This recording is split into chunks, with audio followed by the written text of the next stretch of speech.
Hello and welcome. My name's Reshmi Purmar. I'm an empath, a psychic and a spiritual guide. I've been working with people for over 20 years, helping them through energy readings, tarot readings, through healing work, to live more empowered, passionate, purposeful life, following their soul purpose and creating their dream lives. Whether it's a dream relationship, a dream career, or whether it's the ideal health for themselves, whatever it is, I have worked along with people, coaching them and guiding them. As part of my abilities of being a spiritual guide and an empath, I tend to channel information from spirit. So I wanted to be here to share information, to give people the guidance that they might be looking for to help them live a more purposeful, a more mindful and conscious life. To that end, today's video is a little bit about healing and why healing is important around manifestation.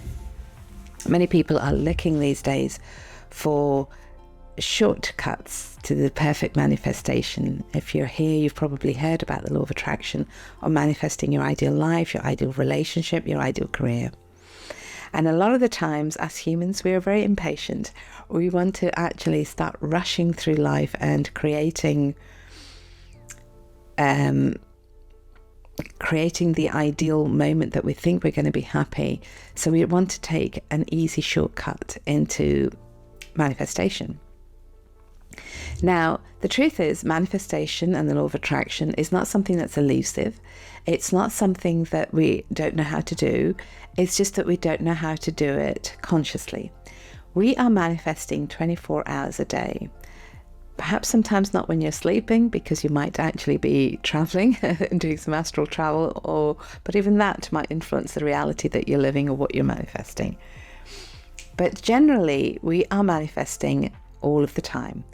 Manifestation is simply the energy and the emotional charge that we are sending out as electronic messages out to the world. Electronic messages are the emotional frequency of any feeling or thought or activity that you are doing. Our aura is an electromagnetic field. It is the energy frequency sum of what you've been feeling, thinking, doing, and being. Over the next few weeks and months, hopefully, I will give you more information about the aura and the electromagnetic nature of ourselves. But I want to try and give a very simple explanation today around healing and why healing is important around manifestation. So healing is, it has its roots in the ancient Greek, and it's about becoming whole.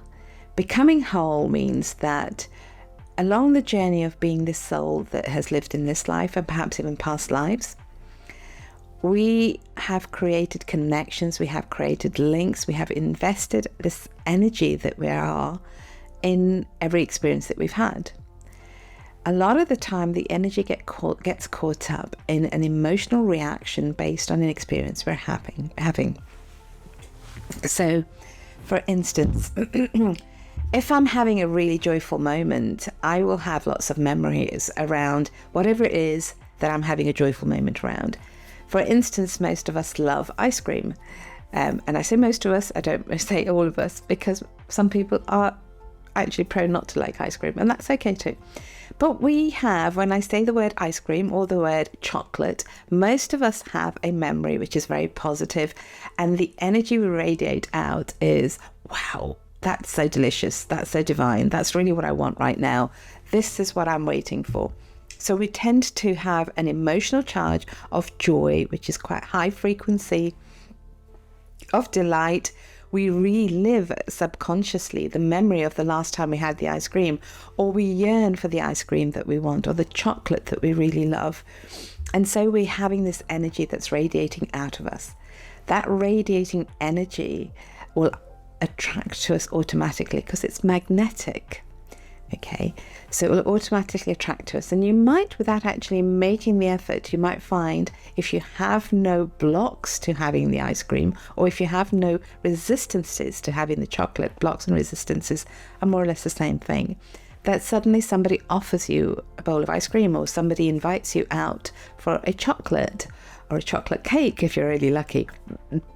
So emotional charge equals the kind of energy we're sending out, which is magnetic in nature, and through the magnetism we allow it to manifest into our lives.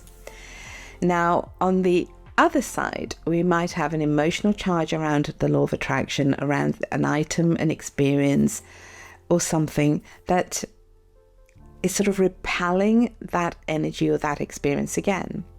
So if we had a fruit that we really disliked, a lot of people don't like jackfruit. Some people don't like certain types of spicy food, or don't like certain types of very plain food.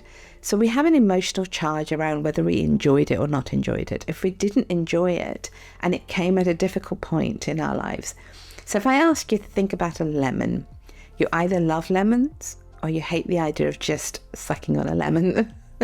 Which makes your body sort of a clinch. It makes your body sort of shiver. And that's me, because the sourness of lemons, I love the rich taste of lemons, but actually eating a lemon on its own is not a very appealing experience for me. And so the energy and emotional resistance around that is a pushback. That creates a block. I don't want that. But the more I think about lemons, the more I visualize and imagine that I'm having lemons, and if I carry on with the story about lemons, I'm attracting the lemons in constantly. But at the same time, there is a push-pull. So it's like having your foot on the accelerator and the brake at the same time. The accelerator is saying, oh, lemons, and the brake is saying, ugh, sourness. And so we have this resistance. And until we resolve that resistance, unless we clear that push-pull energy, the accelerate and braking energy, we have what is called a block and a resistance. So healing with the law of manifestation is understanding when we've created that resistance, when we are subconsciously carrying memories that are blocking us from owning and allowing the manifestation that we want in a loving way to come to us. So healing is quite powerful. It can go quite deep, and healing can be for all kinds of things. Healing can be around betrayal. So if you've been betrayed in any type of relationship, you will have a lot of emotional responses to the betrayal. You will have the hurt, the woundedness, the powerlessness, the confusion, the conflict, or the grief, all of those emotions which are lower and heavier frequencies, energies. When we are feeling those emotions, when we think about relationships, when we recall that we were betrayed last time, we don't want to repeat it. The brake is pumping harder than the accelerator that's saying, I want love and a relationship around love. The brake is constantly doing this thing, and so the painful emotions that we have are blocking the relationship manifesting for us. So what we do with healing is we to become mindful, we become consciously aware of where the resistance is. We do the healing work, we do the reparation work around forgiveness, around empowering ourselves, around setting up new boundaries, healthy boundaries, around recognizing when we might put ourselves in that kind of situation again. Instead of just lock, stock and barrel saying no more relationships, we're actually saying I'm having better, healthier relationships because I'm recognizing my ability to understand what kind of thinking and feeling and reactiveness blocks a loving relationship to me. One of the things that's at the core of many relationships issues is our feeling of lovability and being able to give love without any kind of manipulation, influence, or obligation. A lot of us have grown up with the idea of love requires some form of payment, which is an obligatory payment. It means self-sacrifice, it means being there for other people, but it doesn't mean receiving love. So when we have that in our subconscious, when we have a subconscious break or block, a heaviness of frequency of emotion, then we are going to create resistance to manifesting the right relationship for ourselves. And that confusion of the breaks, of the betrayal and the hurt and the woundedness that we've carried will still be radiating, because every emotion is still radiating a magnetic charge out of your aura, out into the world. And that's going to attract something back to it. So you might find yourself repeating betrayal types relationships or powerlessness type relationships. And that's because your subconscious memory is carrying the template and the emotional imprint of those experiences that you had that were based around betrayal in a relationship rather than love and support, connection and respect. So healing around manifestation is recognizing where there is a confused or a knotted energy flow and trying to unravel it, not aiming to unravel the energy block. Clean it out so that what you're radiating is what you want to manifest. So very simply, if you want to manifest your ideal car, but every time you go for it, something goes wrong, then there is a confused or a conflicted worthiness feeling or trust feeling around having your ideal car. And that block of energy is going to stop you manifesting your ideal car. Okay, so the healing work around that is to become consciously aware, consciously mindful what your belief systems are around having your ideal car. Do you deserve it? Do you feel that it will attract too much negativity in terms of the jealousy and envy of others? And in their past, have you been told that if you invoke the jealousy and envy of other people, you might have to suffer the outcome of the evil eye, of nazar in certain languages, and that casts a spell of sort that blocks you enjoying the beauty and the benefit of your ideal car.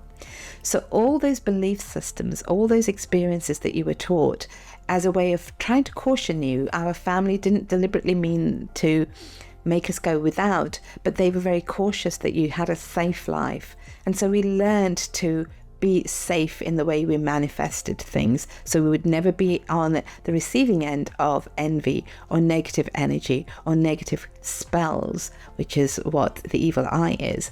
And as a result, we block ourselves from really fully living the abundant and fulfilled lives that we would love to live, that would enhance our life experience, that would help us be there more for other people as well as for ourselves.